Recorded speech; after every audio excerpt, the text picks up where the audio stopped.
안녕하십니까? 8월 27일 금요일 인도네시아 헤드라인 시작합니다. 첫 번째 소식입니다.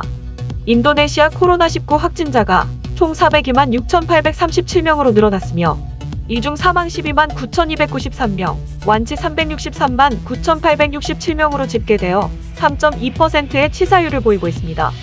인도네시아의 코로나19 1일 확진자 수는 17,000명대 수준에서 증감을 반복하고 있습니다. 인도네시아 보건부 장관은 인도네시아가 백신 접종을 받은 국가 목록에서 상위 6위를 차지했다고 말하였습니다. 1위는 중국, 2위는 인도, 그리고 미국, 브라질, 일본 순으로 예방접종을 많이 하였고 인도네시아는 6위로 일본의 뒤를 이었습니다. 그러나 백분율로 전환할 경우 인도네시아는 아직 갈 길이 멀어 보입니다. 지난 8월 24일 기준 코로나 백신 1차 접종을 받은 사람은 5,846만 8,810명으로 목표치의 28.07%이며 2차 접종까지 받은 사람은 3,264만 998명으로 목표치의 15.67%입니다. 코로나19 태스크포스 대변인은 인도네시아가 세계에서 코로나 환자 사망자 수가 가장 많은 국가 중 9위를 기록했다고 말했습니다. 인도네시아 코로나 환자의 사망률은 여전히 세계 평균인 2.09%를 웃도는 3.2%이며 코로나 환자 사망자 수는 거의 매일 1,000건을 초과하고 있습니다. 특히 39일 연속 1,000명 이상의 사망자를 기록하였고 지난 23일 사망자가 842명으로 줄어들었지만 그 다음 날인 24일에 1,038명을 기록하여 다시 1,000명대 사망자 수로 올라왔습니다. 사망자는 33개 주에서 거의 동일하게 발생하고 있으며 사망률이 높은 이유는 낙후된 의료시설과 부족한 집중치료실 때문입니다. 여전히 코로나에 감염된 시민들은 빠른 치료를 받지 못하고 중증인 상황에서도 자가격리 치료만 시행하는 경우가 많습니다. 전문가들은 사망률을 극복하기 위해서는 중앙집중식 치료시설을 늘리는 것과 마을 주민들이 빠르게 치료받을 수 있도록 마을 단위의 지휘통제소를 강화해야 한다고 주장했습니다. 인도네시아 식약청은 러시아산 코로나 백신 치료제인 스푸트니크 V의 긴급 사용을 승인하였습니다. 이번 백신 긴급 사용 승인은 3상 임상시험 데이터에 따라 진행되었으며 안전성 데이터에 중점을 두었습니다. 특히 해당 백신은 아직까지 보고된 심각한 부작용은 없으면서 백신 효능에 대해서는 91.6%의 높은 면역 항체를 형성하였습니다. 하지만 해당 백신 역시 일반적인 백신 접종의 부작용은 가지고 있습니다. 관절통, 근육통, 무력감, 불편감, 오한, 두통, 고열 등의 독감 유사 반응입니다. 또한 스푸트니크 V 백신의 임상시험은 18세 이상만 대상으로 하였기 때문에 청소년들에게는 접종하지 않을 방침입니다. 보건부 장관은 인도네시아의 코로나19 역학조사가 취약하다고 인정하였습니다. 취약한 부분을 해소하기 위해 CCTV 추적, 개인 QR코드, 바코드 입력 등도 사용하고 있지만 어플리케이션 뿌둘리림 등을 적극 활용할 예정이라고 전했습니다. 해당 어플리케이션은 백신 접종 완료자를 증명해주는 스마트폰용 어플입니다. 또한 어플에서 발급하는 개인별 바코드를 통해 시간대별 위치 등록이 가능하여 코로나 환자 발생 시 주변에 있었던 사람들을 신속하게 보호 조치할 수 있습니다. 보건당국은 현재 경찰과 보건부 직원들의 도움을 받아 역학조사를 하고 있지만 해당 어플 사용자도 많이 늘어나기를 바란다고 강조하였습니다. 인도네시아의 PCR 검사 비용이 저렴해졌습니다. 현재 검사 비용은 지역에 따라 49만 5천에서 52만 5천 루피아로 지난 평균 검사 비용 100만 루피아에 비해 2배 정도 저렴해졌습니다. 해당 비용은 태국과 싱가포르보다 저렴한 가격입니다. 그러나 인도의 검사 비용은 여전히 인도네시아보다 훨씬 저렴합니다. 인도 정부는 PCR 검사에 필요한 모든 부속품들을 자체 제작이 가능하기 때문에 저렴할 수 있으며 인도네시아는 100% 수입에 의존하고 있기 때문에 더 저렴하게 만들 수는 없습니다. 참고로 조코위 대통령은 PCR 검사 1회 비용을 45만 루피아 이하로 낮출 것을 보건부와 재무부에 요청한 바 있습니다. 다음 소식입니다. 지난 24일 제1차 한인미 외교 국방부 국장급 고위관리회의가 화상으로 개최되었습니다. 우리나라에서는 외교부 아세안 국장과 국방부 국제정책관이 참석하였고 인도네시아에서는 외교부 총국장과 국방부 전략총국장이 참석하였습니다. 지난 2017년 양국 관계가 특별 전략적 동반자 관계로 승격된 이후 양국은 활발한 전략적 소통이 이루어져 왔으며 올해 6월 정의용 외교장관의 인도네시아 방문 시 서명된 특별 전략적 동반자 관계 행동계획을 이행하는 차원에서 이번 외교, 국방 고위급 회의가 출범하게 되었습니다. 양측은 정무, 경제, 국방, 방산 등 양국 간 실질 협력이 증진되고 있음을 평가하였고 향후 미래 협력을 위한 협의를 강화해 나가기로 했습니다. 특히 코로나19를 함께 극복하려는 노력을 통해 양국 관계가 보다 공고해지고 있는 데 주목하고 코로나19 이후에 회복을 가속화하기 위한 경제 협력을 강화하기로 했습니다. 이어 양측은 지난 4월 양국 국방장관 회담 이후 인도네시아 측이 기술진을 한국에 다시 파견하는 등 KF-21 공동연구개발 사업을 재개하기로 결정한 것을 평가하고 해당 사업이 좋은 결실을 맺도록 더욱 긴밀히 협력해 나가기로 했습니다. 또한 사이버 안보, 해양 안보, 테러리즘 등 비전통적 안보 문제에 있어서도 협력을 심화해 나가기로 하였습니다.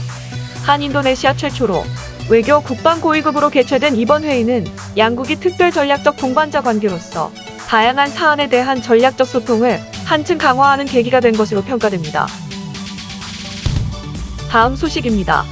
환경산림부 장관은 지난달 파리 협정에 따라 유엔 기후변화 협약 사무국에 제출하는 국가 온실가스 감축 목표 최신판을 공표했습니다. 이를 통해 인도네시아는 늦어도 2060년까지 온실가스 배출을 실질 제로로 억제하는 탄소 중립을 달성할 것이라는 뜻을 밝혔습니다. 인도네시아 정부는 자체적으로 온실가스 배출을 29% 감축, 국제 지원을 활용해 최대 41% 감축을 목표로 하는 기존 2030년 목표가 그대로 견지되었으며 분야별 감축 목표로는 임원 및 기타 토지 이용 분야가 24%, 에너지 분야가 16%를 차지하고 있습니다.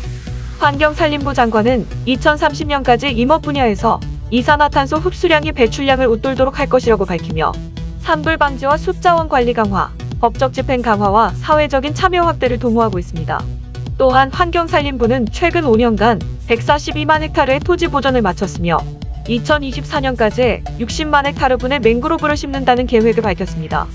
참고로 맹그로브 나무는 수면 아래로 뿌리를 내리는 식물로서 탄소 저장 능력이 뛰어나며 특히 강변 하구뿐만 아니라 바닷가에서도 생존할 수 있는 것으로 알려져 있습니다.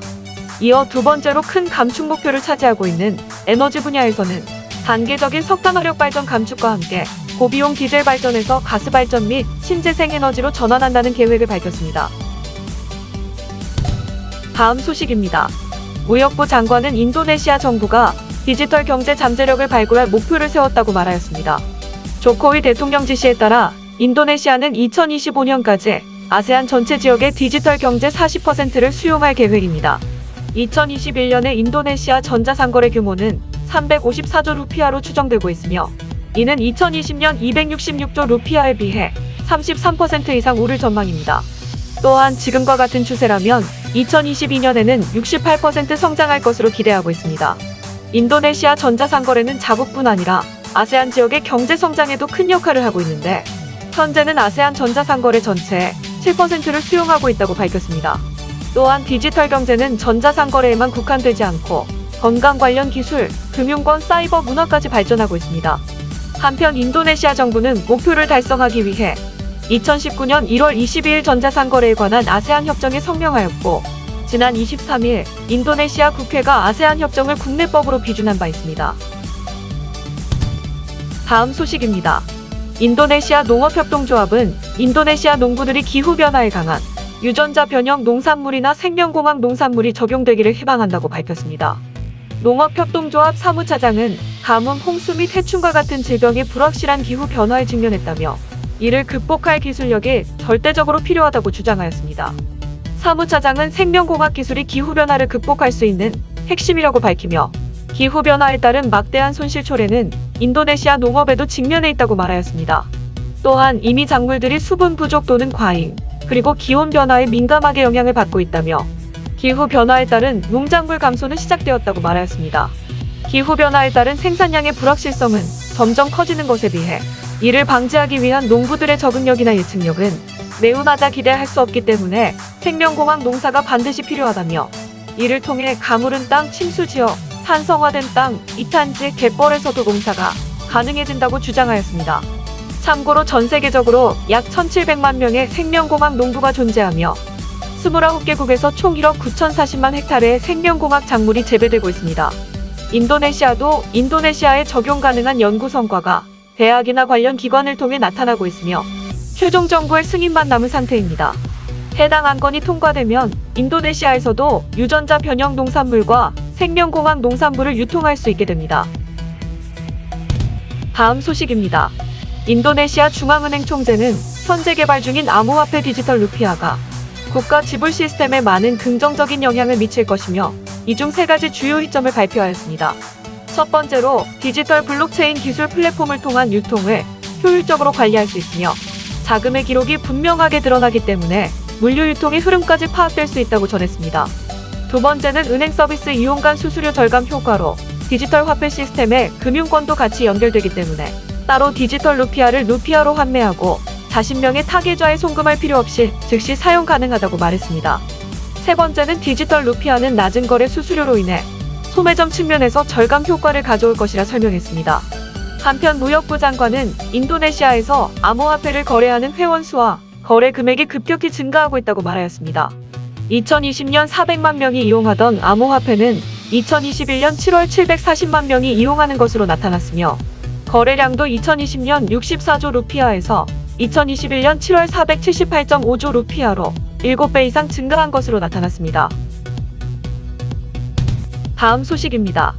인도네시아 외무부 장관은 아프간에 거주하던 모든 인도네시아 국민들을 성공적으로 대피시켰다고 발표하였습니다. 아프간에는 26명의 인도네시아 국민이 남아있었고 이들을 태운 인도네시아 공군 소속 항공기가 지난 21일 자카르타 할림 공항을 통해 들어왔습니다. 해당 항공기에는 인도네시아 국민뿐만 아니라 필리핀인 5명과 2명의 아프간인도 있었습니다. 아프간인 1명은 인도네시아 국민의 남편이고 다른 1명은 카불 대사관에서 근무한 현지 여성 직원입니다. 현장은 매우 위험한 상황이었기 때문에 대피 절차는 매우 신중하면서도 신속하게 수행되었다고 말했으며 인도네시아에 도착한 후에는 코로나 보건 절차에 따라 안전하게 입국하였다고 장관은 말하였습니다. 한편 아프간이 탈레반에게 넘어가면서 미국이 제공해준 각종 군사 장비들도 넘어간 것으로 밝혀졌습니다. 미국 정부가 2021년 7월에 밝힌 보고서에 따르면 총 2억 1200만 달러의 군사 장비를 아프간에 남아 있었습니다. 이 중 국가적 우려가 될 만한 군사 장비는 A-29 전투기 6대, 험비 차량 200대, 대전차 로켓포 10만 개, 충격 후 폭발하는 고폭탄 6만 개, 59경 탄약 88만 4880발, 돌격 소총용 탄약 200만 통, 그리고 군복 8만 9천 벌입니다. 그 외에도 정찰 헬기, 유압 차량, 디젤 엔진 차량 등도 넘어간 것으로 파악되고 있습니다. 시청해주셔서 감사합니다. 다음 시간에 뵙겠습니다.